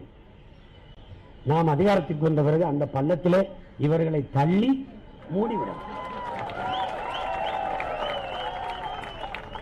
பள்ளத்தை எப்படி என்ன மேடாக்குவது? இவர்கள் தான் இந்த பவர்களை தூக்கி போய் அதன் மேலே போட்டு மேடாக்கி மூடிவிட வேண்டியதுதான். நான் மகாநல்லன் ஒரு படம் வந்து தம்பி கார்த்திக் நடிச்சது. அதுல அந்த கொலகாரங்க எல்லாம் தூக்கி உள்ள போட்டு மண்ணலி போட்டு மூடிட்டு போவாரு. அதான் நாமளும் செய்யணும். மோப்ப நாய்க்கு தலைச்சு கொடுக்கணும். நம்ம வரும்போது நல்லவர்களை கொலை செய்தால் அந்த கொலைகாரனை தேடி கண்டுபிடி, கெட்டவனை கொலை செய்து போய்த்தால் வேற பக்கம் திரும்பி போ. பயிற்சி கொடுக்கணும். இதெல்லாம் போக இப்ப இருக்கிற சூடான விவாதம், ஹாட் டாபிக் என்ன தெரியுமில்ல? இலவசம். சீமான் மக்களுக்கு எதிராக பேசிவிட்டார், இலவசம் வேண்டாம் என்று சொல்லிவிட்டார். அடா பரதேசி, நான் நேத்து பேசலடா, 10-12 வருஷமா பேசிட்டு இருக்கேன். இலவசம் வேண்டாம் இன்னைக்கு பேசல, 12 ஆண்டுகளா பேசுறேன். இதை நான் பேசல. எங்கள் போற்றுவதற்கு வணக்கத்திற்குரிய பெருந்தகை தவத்துற ஐயா குண்டக்குடி அடிகளார், ஆறுதலால் காயங்கள் ஆறாது, அலுவலனால் எதையும் அடைந்து விட முடியாது, தூரல்களால் பயிர்கள் விளையாது, எனவே என் தேசத்தை நாசமாக்கிய ஒரே சொல் இலவசம். இது நான் சொல்லல, தவத்திற்கு குன்றக்குடியில் அடிகளார் அவர். ஆறுதல் சொல்லி இந்த காயம் ஆறிடும், நீ ஆறுதல் சொன்ன ஆறாது, அழுவதனால் நீ எதையும் அடைய முடியாது. அதுதான் அவர் கற்பிக்கிறார். நமக்கு பல கேள்விகள் இருக்கு, உங்களையும் தெளிவுபடுத்த தேவை இருக்கு. எனக்கு இலவசம் ஒரு வளர்ச்சி திட்டமா, வெற்றி கவர்ச்சி திட்டமா? இலவசம் 50 ஆண்டுகளாக இந்த 2 பெருங்கட்சிகளும் மாறி மாறி கொடுக்கிறார்கள். ஆனா எங்களும் இலவசத்தை பெற்றதனால் இந்த நாடு வளர்ந்திருக்கு என்று ஏதாவது சான்று இருக்கா? ஒரு கேள்வி, முதல் கேள்வி, இலவசத்தை வாங்கி கொடுப்பதால் ஒரு மாவு அரைக்கிற எந்திரம், ஒரு மசாலா அரைக்கிற எந்திரம், ஒரு மின் விசிறி, ஒரு தொலைக்காட்சி பெட்டி, இதெல்லாம் ஒரு குடும்பத்தின் அடிப்படை தேவைகள். அடிப்படை தேவைகள், மின் விசிறி, இதெல்லாம் அடிப்படை தேவைகள். இந்த அடிப்படை தேவையை கூட நிறைவேற்றிக் கொள்ள முடியாத ஏழ்மை வறுமையின் நிலையில் என்னை வைத்தது எவ்வளவு பெரிய கேவலம்! இத்தனை ஆண்டு கால ஆட்சியில் இந்த ஃபேன் கொடுக்கிறது, இந்த மிக்சி கொடுக்கிறது, இந்த கிரைண்டர் கொடுக்கிறது, இதை சாதனை என்று சொல்கிறீர்களே, இதையெல்லாம் இயக்கத்திற்கு மின்சாரம் கொடுத்தீங்களா? இப்போதைக்கு என் மக்கள் தொலைக்காட்சி பார்ப்பது ஐயா கருணாநிதி கொடுத்த டிவிலையா? இப்ப யார் வீட்டுல அந்த டிவி இருக்கா? இப்ப எங்க அக்கா தங்கச்சி, என் பெரியம்மா சின்னம்னா மாவு அரைக்கிறது, மசாலா அரைக்கிறது நீங்க கொடுத்த மிக்சிக்கிறீங்க இல்லையா? அப்புறம் என்ன இதுக்கு சொல்லிருக்கா இலவசத்துல வளர்றது கிழிக்குது?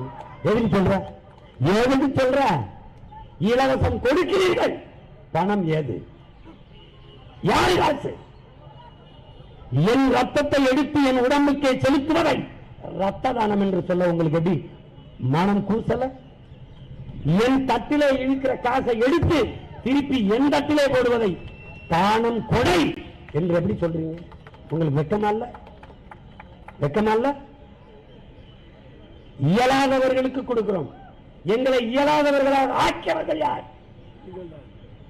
எத்தனை காலத்திற்கு நாங்கள் இயலாதவர்களாக இருப்போம்? எத்தனை காலத்திற்கு? இதை பேசுறது யார் தெரியுமா?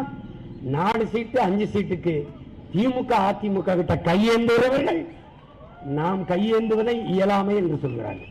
அப்ப நீங்களும் எங்களை மாதிரியே இயலாதவர்கள் தானா? எப்படி எப்படி 10,000 1 லட்சம் மடிக்கணினி லேப்டாப், 1 லட்சம் சைக்கிள் குழந்தைகளுக்கு கொடுக்க, 1 லட்சம் மிக்சி வீடுகளுக்கு கொடுக்க, 1 லட்சம் கிரைண்டர். டேய், உங்க எல்லாத்தையும் நான் கேட்கிறேன், உங்க ஆள் மனதுல உங்க நெஞ்சல கை வச்சு சொல்லுங்க, சத்தியம் பேசுங்க, உண்மை பேசுங்க. நீங்க லட்சம் கிரைண்டருக்கு ஆர்டர் கொடுக்கும்போது தரமான ஒன்றை ஆர்டர் பண்ணி என் மக்கள் வாங்கி கொடுத்தீங்களா? இல்ல மொத்தமா வேணும், எதை பார்த்து போட்டு கொடுங்க. 2 லட்சம் எவ்வளவு சார்? அடக்க 20,000 வருங்க சார். நீங்க மொத்தமா எடுக்கிறதுனால ஒரு 5 ரூபா குறைச்சுக்கிறோங்க சார், இன்னும் 2 குறைங்க என்று 7,000 8,000 கமிஷன் அடிப்பதற்காகவே இது போன்ற திட்டங்களை இந்த ஆட்சியாளர்கள் கொண்டு வருகிறார்களே வெளியே உண்மையிலேயே மக்கள் மீது அக்கறை இல்லை. இப்ப எங்க வீட்டுல ஒரு மிக்சி இருக்கு, கொடுத்தாங்க, 6 மாசத்துல பழுதாயிடுச்சு. இப்ப நான் பழுது பார்க்கிறதா, இல்ல இதுல பழகிட்டேன் வேற புதுசு வாங்குறதா, இல்ல அடுத்த தேர்தல் வர வரைக்கும் அரைக்காம காத்திருக்கிறதா? தான் நம்ம எழுப்புறது. இல்லாதவர்களுக்கு இலவசம் கொடுக்கணும். எத்தனை நாளைக்கு நீ இல்லாதவனா வைப்ப? ஒரு அடிப்படை தேவையை கூட நிறைவேற்றிக் கொள்ள முடியாத ஏழ்மை வறுமை நிலையில் என்னை எத்தனை ஆண்டுகளுக்கு வைப்பீர்கள்? எத்தனை ஆண்டுகளுக்கு வைப்பீர்கள்? ஒரு குடும்ப தலைவன், ஒரு குடும்ப தலைவி உழைத்து தன் குடும்பத்திற்கு தேவையான இந்த சின்ன தேவையை கூட நிறைவேற்றிக் கொள்ளுகிற தற்சார்பை ஏற்படுத்த முடியவில்லை என்றால் இது என்ன ஆட்சி? வீட்டில் ஏற்படுத்த முடியாமல் நாங்கள் கையெழுந்துறோம், நாட்டில் ஏற்படுத்த முடியல. 6,50,000 கோடி நாட்டிற்கு கடன். எல்லாம் கொஞ்சம் அறிவார்ந்த தமிழ் சமூக தம்பி தங்கைகள், 6,50,000 கோடி கடன். ஒரே ஒரு நாள் இந்திய விடுதலை நாள் சுதந்திர தினத்திற்கு முன்னாடி நாளைக்கு டாஸ்மார்க் விடுமுறை என்பதாலேயே அதுக்கு முதல் நாள் வியாபாரம் மட்டும் 273 கோடி. 273 கோடிக்கு குடிக்க காசு இருக்கிற ஒருவனுக்கு இலவசம் எதற்காக என்ற கேள்வி ஒவ்வொரு குடிமகனுக்கும். ஒரு நடிகரின் படம் திரைக்கு வந்தால் 34 கோடி பெர் டே ரெவன்யூ, ஒரு நாள் கலெக்ஷன். என்னடா யார்டா கதை விடுவீங்க? கேட்டானா? இப்ப சீமான் ஏன் இதை எதிர்க்கிறாரு? மக்களே எதிர்க்கல, மக்கள் கேட்கல. அவன் கேட்டானா? மக்கள் எதிர்க்கலையே, மக்கள் கேட்கலையே. யாரு வீதியில் எனக்கு ஐயா ஐயா ஸ்டாலின் ஐயா, ஐயா ஐயா எடப்பாடி ஐயா, மாவரைக்கு ஒரு மிக்சி கொடுங்கயா, மிக்சி கேட்டானா? ஐயா ஐயா மசாலா இருக்கு மிக்சி, மாவரைக்கு ஒரு கிரைண்டர், ஐயா ரொம்ப காத்தே வரல புழுக்கமா இருக்கியா ஒரு ஃபேனியா, எவனாவது கேட்டானா? இலவசமாக இருக்க வேண்டியது மிக்சி அல்ல, கிரைண்டர் அல்ல, ஃபேன் அல்ல, இவை அல்ல. ஒரு நாட்டின் வளத்திலே அன்பு பிள்ளைகளே, நீரின் வளம் நிலத்தின் வளத்தை தாண்டி இன்னும் ஒரு முதன்மையான வளம் இருக்கிறது, அறிவு வளம். அதற்கு முன்பு ஒரு வளம் இருக்கிறது, அங்க வாழ்கிற மக்களின் உடல் நலம், அது மனித வளம். அந்த வளத்திற்கு என்ன தேவைப்படுது? மருத்துவம், உயிர்காக்கும் மருத்துவம் இலவசம், தரமான இலவசம், சமமான சரியான மருத்துவம் இலவசம். 1 ரூபாய் ஆனாலும் 1 கோடி ஆனாலும் என் மக்களுக்கு மருத்துவம் தரமாக சமமாக சரியாக இலவசம். இந்த நாட்டின் முதல் குடிமகன் ராம்நாத் கோவிந்த் அல்லது திரௌபதி முர்மு அவர்களுக்கு கிடைக்கிற மருத்துவம் கடைகோடி கன்னியாகுமரியில் இருக்கிற கடைசி மகன் மகள் வரை அதே மருத்துவம் கிடைக்கும். இதுதான் ஜனநாயகம். அது இலவசமா இருக்கா? ஐயா கருணாநிதி அவர்களுக்கு முடியலைன்னா உடனே ஓடிப்பி காவிரி எம்ஜி ராமச்சந்திரா, அம்மையார் ஜெயலலிதாவுக்கு முடியலைன்னா அப்பலோ, ஐயா எம்ஜிஆருக்கு முடியலைன்னா அப்பலோ, ஐயா ஸ்டாலினுக்கு கொரோனா காவிரி, மக்களுக்கு மருத்துவம்னா கைவிரி. இது இலவசம். அடுத்தது எது? அறிவு. அறிவை வளர்க்கும் கல்வி. கல்வி என்பது மானுட உரிமை, கொடுக்க வேண்டியது அரசின் கடமை, போராடி பெற வேண்டியது நம் ஒவ்வொருவரினுடைய கடமை. அதை போராடி பெறாமல் இருப்பது அறிவிழந்த உடைமை. அப்ப கல்வி மானுட உரிமை, அதை கொடுக்க வேண்டியது சமமா சரியா தரமா, இது ரெண்டையும் கொடுத்துரு. அதுக்கப்புறம் குடிநீர், தரமான குடிநீர், குடிநீர் விற்பனைக்கு மிக்சி இலவசம், ஃபேன் எவ்வளவு? அது எப்படி ஒரு 3000 இருக்கு இலவசம், மடிக்கணினி ஒரு 15-20,000 இருக்கு இலவசம், சைக்கிள் ஒரு 2000 இருக்கு இலவசம், மிக்சி அது இந்த கிரைண்டர் அது ஒரு 5000-6000 இருக்கும் இலவசம். இது எல்லாம் இலவசம். ஆனால் தண்ணீர் 1 லிட்டர் 10 ரூபாய். இது எல்லாவற்றையும் இலவசமாக கொடுக்க முடிகிற அரசு ஏன் தண்ணீரை விற்குது? இந்த கேள்வியை எல்லாரும் எழுப்பு.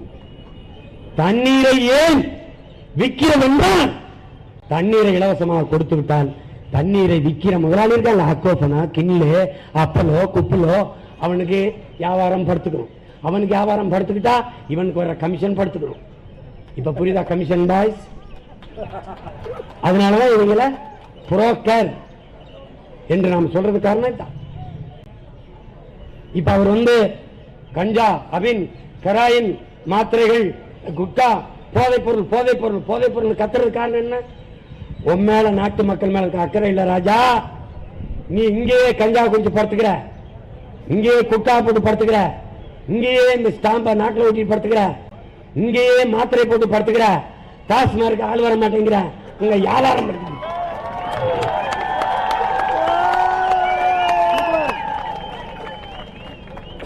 அண்டர்ஸ்டாண்ட்? தட்சால் வேற வேற வேற ஒன்றும் சொல்றதுக்கு இல்லை. இவ்வளவுதான், வெரி சிம்பிள். அங்க தம்பி பார்த்தா நான் பரந்தூர்ல ஏர்போர்ட் கட்டியே ஆகும். காரணம் என்ன? ஜி ஸ்கொயர்ல சுத்தி பல 1000 ஏக்கர் வாங்கி போட்டாங்க. இப்ப ஏர்போர்ட் வந்தா மதிப்பு ஏறிடும். காசு, பணம், துட்டு, மணி மணி, அவ்வளவுதான். இலவசமாக இருக்க வேண்டியது எது? மின்சாரம். நாங்க கேட்கிறது, ஒரு விவசாயம் நாங்க கேட்கிறது, இலவச மின்சாரம் பிறகு கொடு, தடையில்லா மின்சாரம் முதல்ல கொடு, தடையில்லாத மின்சாரம் முதல்ல கொடு, இலவச மின்சாரம் பிறகு கொடு. இப்போ அந்நிய முதலாளி போர்டு, கொண்டாய், நோக்கியோ இவர்களுக்கு தடையற்ற மின்சாரம் கொடுக்கிறீர்களா இல்லையா? கொடுக்கிறீர்கள். அதை போல என் தேசத்தின் வேளாண்மைகளுக்கு தடையற்ற மின்சாரம் தா. இப்ப இந்த வெளி முதலாளிகளுக்கு ஒரு யூனிட், ஒரு அலகு மின்சாரம் எவ்வளவு? எவ்வளவு? ஒரு யூனிட் 1 ரூபா. சரி, எனக்கு 50 காசு கொடு. இலவசம் வேண்டாம். என் தன்மானத்தை இழக்க மான தமிழ் மகன் நான் விரும்பல. 50 காசுக்கு தான் ஒரு யூனிட் மின்சாரம். ஆனால் 24 மணி நேரம் தான், 24 மணி நேரம் மின்சாரம் தான். அப்புறம் பேசு. வெறும் 2 மணி நேரம் மின்சாரத்தை கொடுத்துட்டு இலவசம் கொடுத்து விட்டோம், மின்சாரத்தை கொடுத்து விட்டோம். பரதேசி வாமடையில மோட்டரை போட்டு விட்ட, வாமடை போய் மண் வெட்டி வச்சு கரண்ட் வருதுல, கடகடன்னு வாய்க்கால வந்து வாமடையில தலை வைக்கும்போது கரண்ட் நின்றுது. தண்ணி எனக்கிடா பாய்ச்சி முடிக்க பரதேசிய கால கொடுமை. நல்ல சம்சாரி குடும்பத்தில் பிறந்திருந்தா இதெல்லாம் தெரியும்.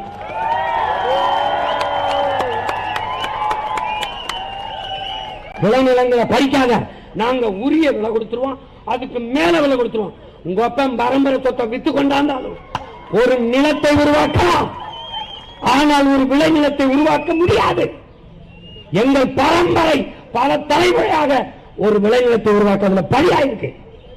லட்சக்கணக்கான லிட்டர் வேர்வை செஞ்சிருக்கு, பல்லாயிரக்கணக்கான லிட்டர் ரத்தம் செஞ்சிருக்கு ஒரு விளைநிலத்தை உருவாக்க. சும்மா விளைநிலத்தை பறிச்சுக்கிட்டு நான் பணம் கொடுத்துருவேன், நான் பணம் கொடுத்துருவேன், பிச்சு புறம் பிச்சு பரம்பரம். இதை வந்து டெவலப் யா. இங்க பாரு, சொந்தமா ஒரு பிளைட் வச்சிருக்கியா? உனக்கு எதுக்குடா 4100 ஏக்கர்ல ஏர்போர்ட்? எதுக்கு? கிரிக்கெட் ஆடவா? எதுக்கு? எதுக்கு கட்சி மாநாடு நடத்தவா? இலவசம் கொடு. எப்போது கொடு? நான் சொல்றேன் பாரு, 6,50,000 கோடி கடனை கட்டு. இப்ப எப்படி கொடுக்காங்க? கடனை வாங்கி யார வச்ச? நம்ம அடமானம் வச்சு. நம்ம அடமானம் வச்ச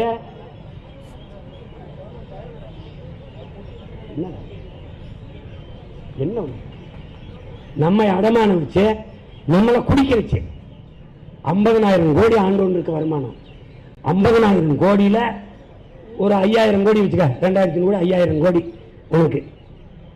மிக்சி, கிரைண்டரு, ஃபேனு, டிவி. இங்க பாரு, படிக்க போற இளம் பெண்களுக்கு தான் 1000 ரூபாய்.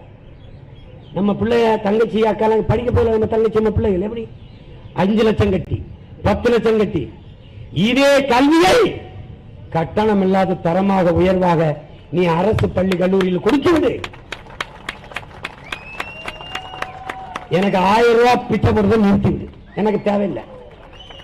இலவச பஸ் பாஸ் மாணவர்களுக்கு கொடுத்தோம், வேணாம். I don't want that free. வச்சுக்க, நீயே வச்சுக்க. கல்வியை சரியா தரமா இலவசமா கொடு. பஸ்ஸுக்கு காசு நான் கொடுத்து போறேன். நீ படிக்க பணம் கட்டி படிக்க வச்சுட்டு பஸ் காசு அவன் கொடுக்குறானா? ஏய் பைத்தியக்கார பயில மென்டல் ஹாஸ்பிட்டல் இருக்க வேண்டியெல்லாம் பாராளுமன்றம் சட்டமன்றத்துக்கு உசுர வாங்கி கொடுமை. இதை நம்ம என்ன சொல்றோம்?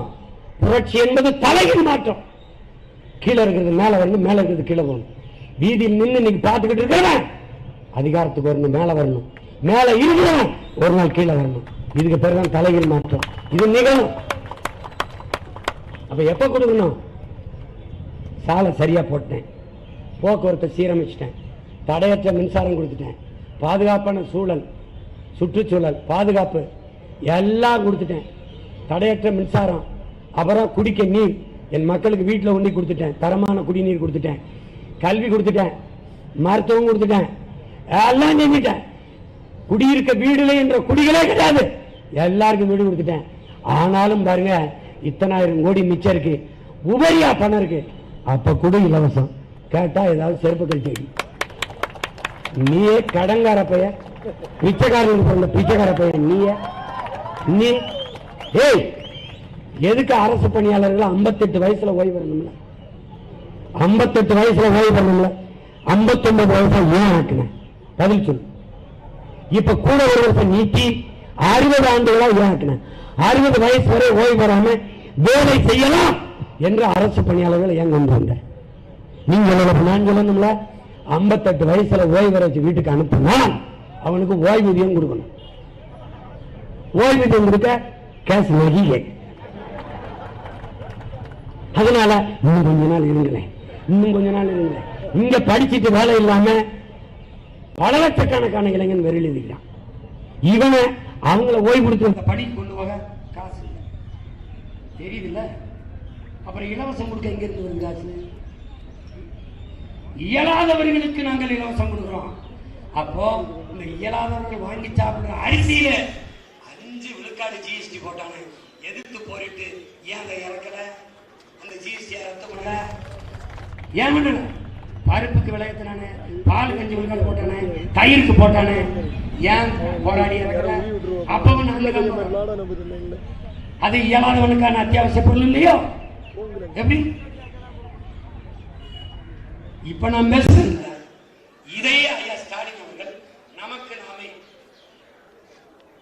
அது திட்டம் அவர்களுக்கு, நமக்கு எப்பவும் நாமமே, அவர்களுக்கு நாமே, எல்லாம் நாமே, நமக்கு நாமே.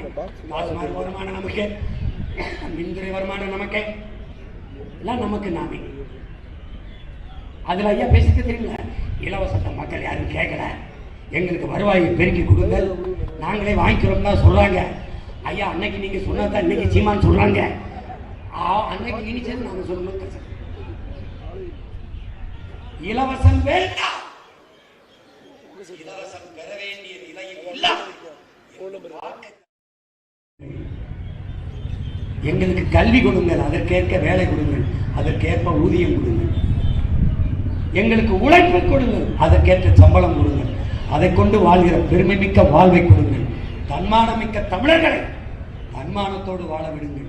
சீமான் கையேந்தினால் பிச்சை என்று இழிவாக பேசும் இன சொந்தங்களே, நாம் எல்லோரும் சேர்ந்து கையேந்தினால் அது பிச்சை இல்லாது இலவசம் என்பதை எப்படி ஏற்கிறீர்கள் என்பதுதான் நாங்கள் எழுப்புகிற கேள்வி.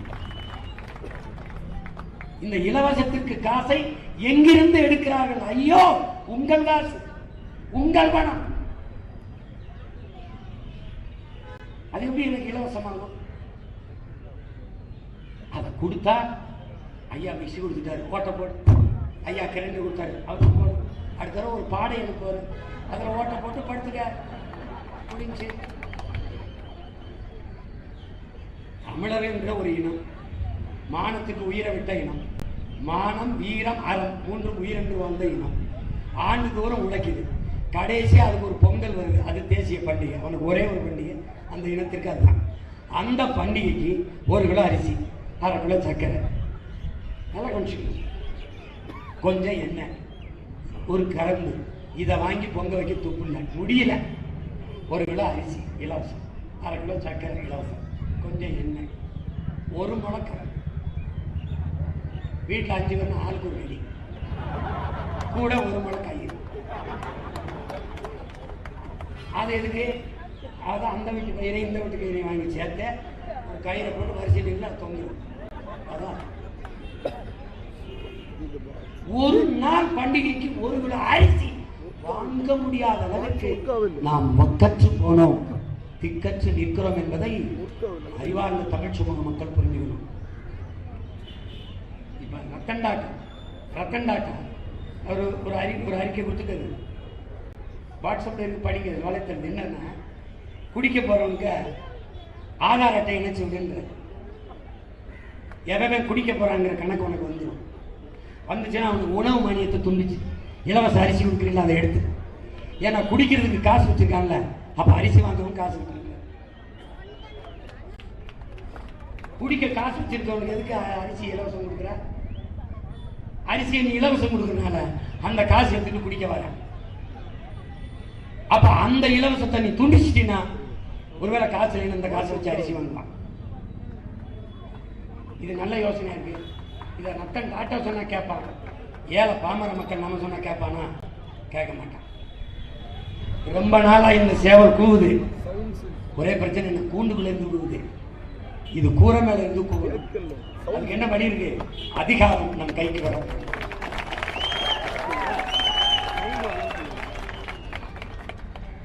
உன் மலையை காக்கணுமா, உன் காட்டை காக்கணுமா, உன் ஆறு ஏரி குளம் கடலை காக்கணுமா? ஒரே வழி, மண்ணை மக்களை உயிருக்கு மேலா நேசிக்கிற நாம் தமிழர் பிள்ளைகள் கைக்கு அதிகாரம் வரணும். இதை விட்டா ஒரு வழி இல்லை. மணிநீரும் மண்ணும் மலையும் அணிநிலர் காடும் உடையது அரண். நம்முடைய மூதாதை பாடியது மணிநீரும் மண்ணும் மலையும் அணிநிலர் காடும் உடையது அரண் என்று வள்ளுவ பெருமகனார் நமக்கு தந்தருளிய மறைமொழி போதிக்கிறது. அந்த மணிநீரையும் மண்ணையும் மலையும் அணிநிலர் காடை காப்பதற்காகவே உங்கள் பிள்ளைகள் களத்தில் நிற்கிறோம், போராடுகிறோம். இந்த போராட்டம் வெல்லும். எங்கள் கோரிக்கைகள் நிறைவேறும் வரை கோடி கைகள் கூடி போராடுவோம். புரட்சி எப்போதும் வெல்லும். எங்கள் போராட்டங்களை சொல்லும். எங்கள் இலக்கு ஒன்றுதான், இனத்தின் விடுதலை. இனம் ஒன்றாகும், இலக்கு ஒன்றாகும். நாம் தமிழர், நாம் தமிழர், நாம் தமிழர், நாம் தமிழர்.